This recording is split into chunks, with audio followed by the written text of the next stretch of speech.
number 1 of Sosnovoborsk, and we greet you to our school museum. The museum was opened in 2014 to commemorate the 40th anniversary of our school. There are several expositions in our museum. The first exposition is called The First Steps.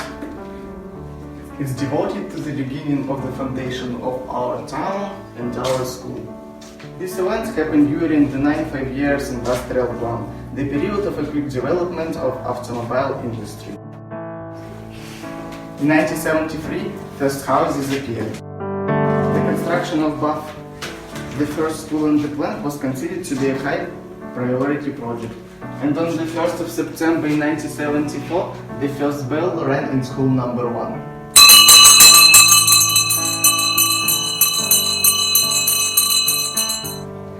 The first teacher of school was the head teacher, Раиса Васильевна Казаченко, and the primary school teacher, Tamara Petrovna Chernenko.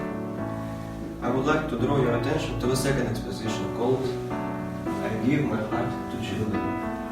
Today we can say that the success of our school has been doing during 40 years and depends on the work of teachers of different years. In this exposition you can see the portraits of those who stood at the origins of our school and those who deservedly retired.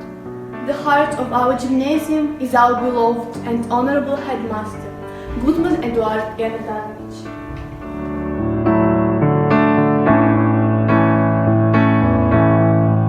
The memory of him will live in our hearts forever. In 1990, thanks to Eduard Ionadanovich, our school was reorganized into gymnasium. Eduard Ionadanovich was the master of pedagogy who had worked at school for 47 years. For his work, he was awarded the badge Excellence in Public Education of the USSR. He was awarded the title Honored Teacher of the Russian Federation. For his active community involvement and for love and respect of citizens, he was awarded the title a Citizen of Honor of Sosnovoborsk in 2006. Look at the third exposition, which is called Pioneering. It tells us about pioneer movement in the Soviet Union, about school traditions and the system of public life in school of that time. All pioneers were joined into pioneer packs, and all packs were joined into pioneer squad named after Vladimir Ivchenko. Children were involved into a very interesting activity.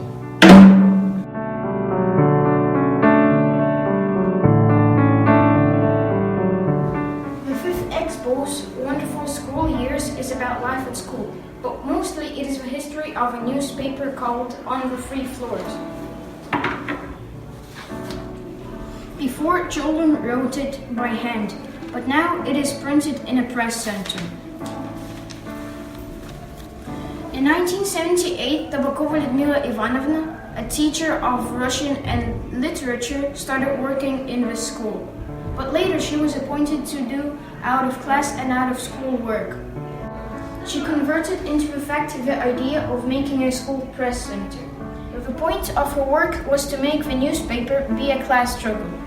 There were questions that would interest everyone. The sixth exposition is called The War Echo. With the so hard we think of the soldiers who died in the war, especially the worst happened in our days.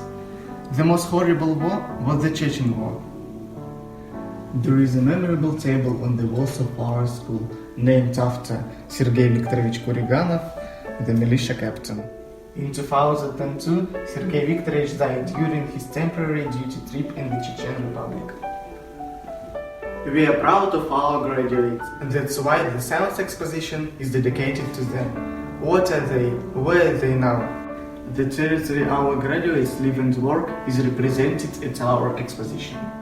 And this is not only the territory of the Russian Federation, but the whole world. Thank you for your attention, and we hope for the future cooperation. Our museum is open for the new ideas and exhibits.